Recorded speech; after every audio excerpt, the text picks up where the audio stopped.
All right, that's enough of that. Bleh. Let's do that again. A very popular true crime. Blah.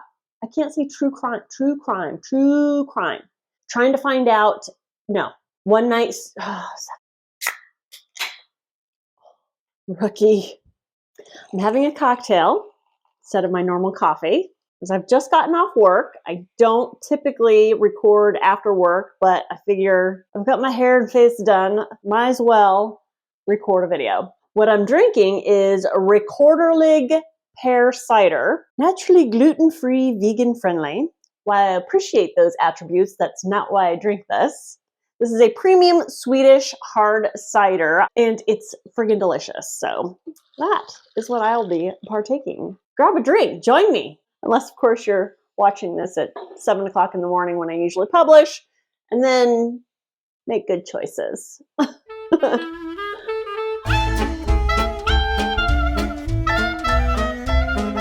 Hello, and welcome back to another video. My name is Heather, and as always, I'm reading with a vengeance, and I hope you are too.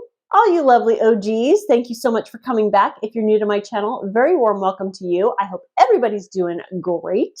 I am here to talk to you about the books that are being released in March 2024 that I am super excited about. We're in a season right now where lots and lots of books are being released every month. And there's always quite a few books that get lots of hype, really popular authors. But the books that I talk about in these videos are books that I personally am extra excited about coming out. Sometimes they're authors that I'm just super excited about, but most of the time they are debut authors or authors that I haven't read before, but I've read the synopsis and they just sound like bangers. So those are the books that I like to talk about. When I first started looking up books for March, there were like 13 that I was interested in. So it took a little while to pare it down. I think I got it down to, 7 books. So I pared it down to just the few books that I am extra excited about. So let's get into it.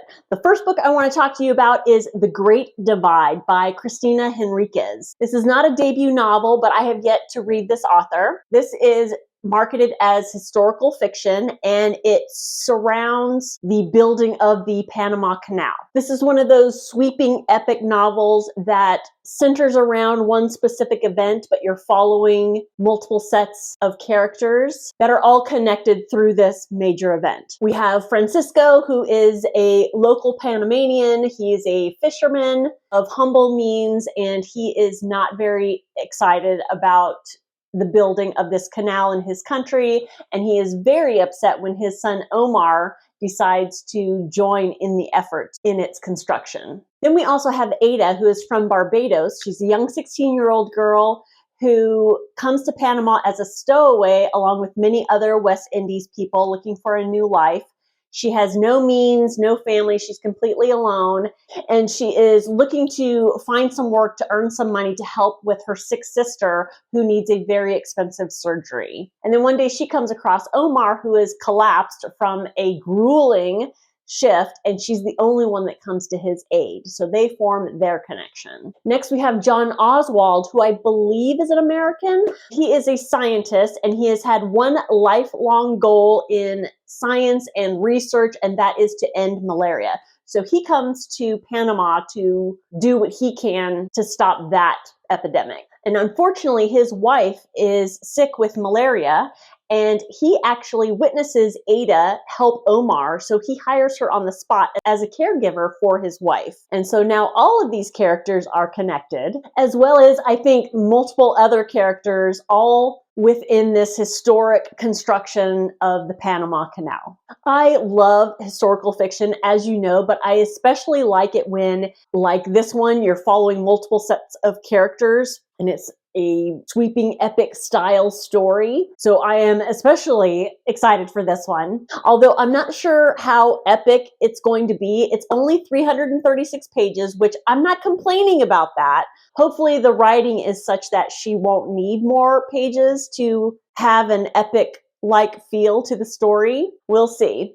The Great Divide comes out March 5th. Next up, we have Pelican Girls by Julia Mallier. And this one is a debut novel. and it's based on true events. So this surrounds the true events in the early 1700s in Paris, where there was an asylum that was filled not only with mental patients, but orphans and prisoners, all female. They're in this asylum that is chock full of people and not enough beds. Then you have the French colony in the Louisiana territory that has lots of room and not enough families. And somehow powers that be get it in their heads that they will round up as many women from the asylum of childbearing age, put them on a boat, and ship them over to marry the settlers in this French colony of Louisiana. And in this story, we are following three characters. We have a 12-year-old girl who is an orphan, very sharp-tongued.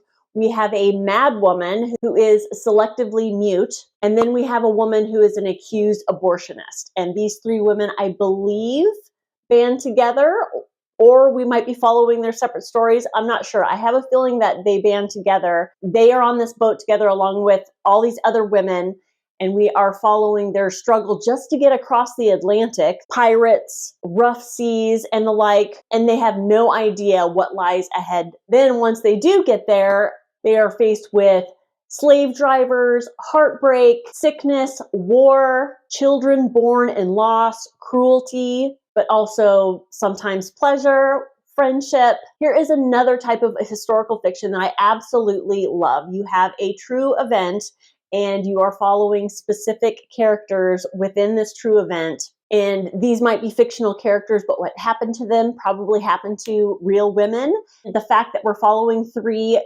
women and their connection with each other, and they're probably going to help each other through really terrible, trying times. I get Nightingale vibes on this one. So I think this one is going to be great. It is a debut novel, so that is exciting. It comes in right at 368 pages, so it's still within my little sweet spot of book lengths. Pelican Girls comes out March 5th. This next one I'm super excited about for multiple reasons. I'm excited for the book, but I got my hands on an ARC from work, and that is Listen for the Lie by Amy Tintera. Now, this is a debut of sorts. The author has some young adult books out, so this is her adult novel debut. This is a mystery thriller. This takes place in a small town in Texas, and I think this is a dual timeline. We're following two best friends, Lucy and Savvy. They're both young, they're beautiful, they have wonderful lives stretched out in front of them. But then one night, Lucy is found wandering by herself, and she is covered with Savvy's blood.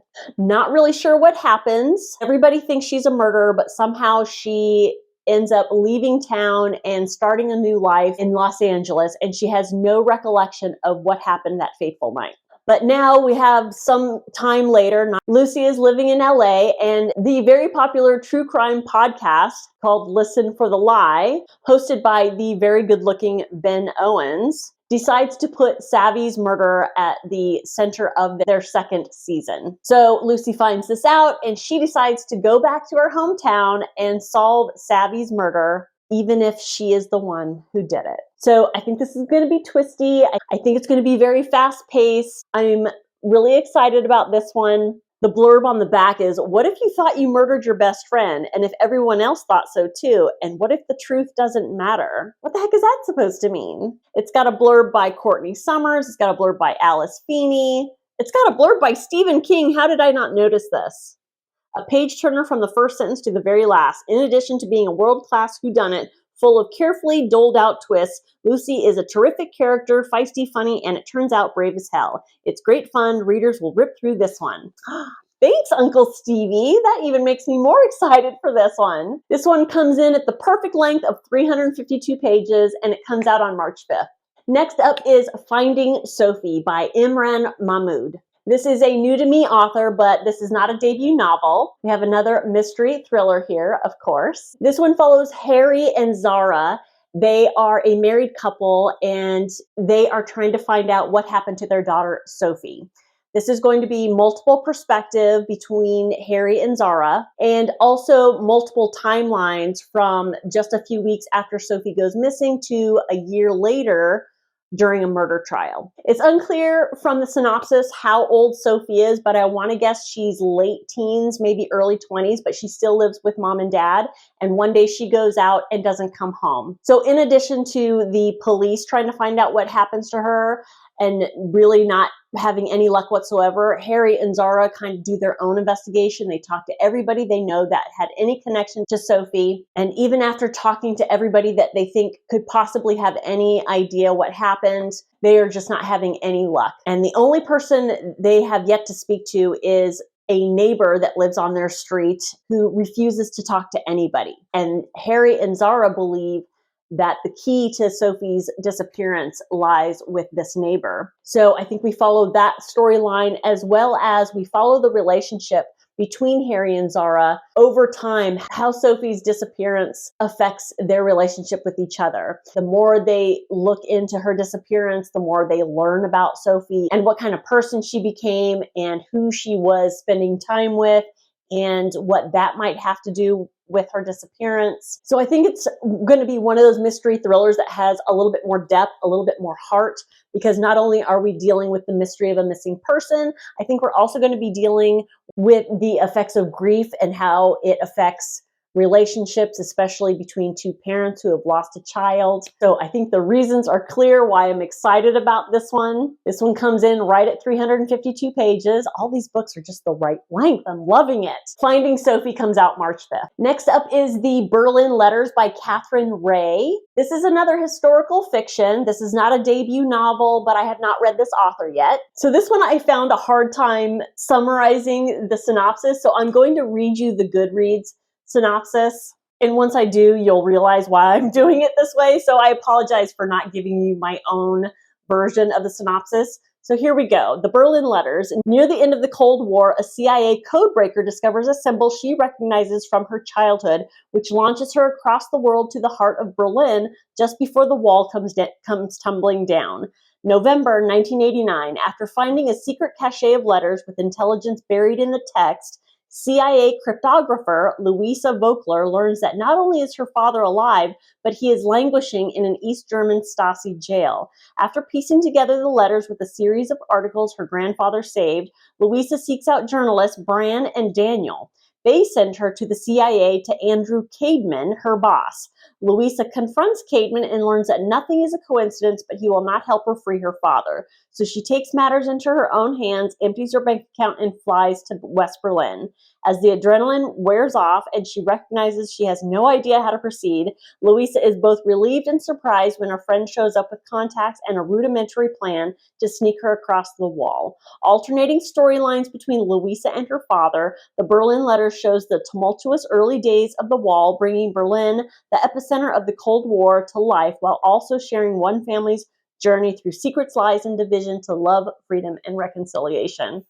Lots of characters, lots of things going on. I just didn't have the bandwidth to synopsize that for you, so I hope you didn't mind me reading that. Anyways, historical fiction, kind of true events, the Cold War and the Berlin Wall, and we have a woman and her father trying to find their way back to each other. I am loving the synopsis on this one. While I love the vintage car shown on this cover, I'm not a huge fan of this cover. I'm sure I'll be able to get past it.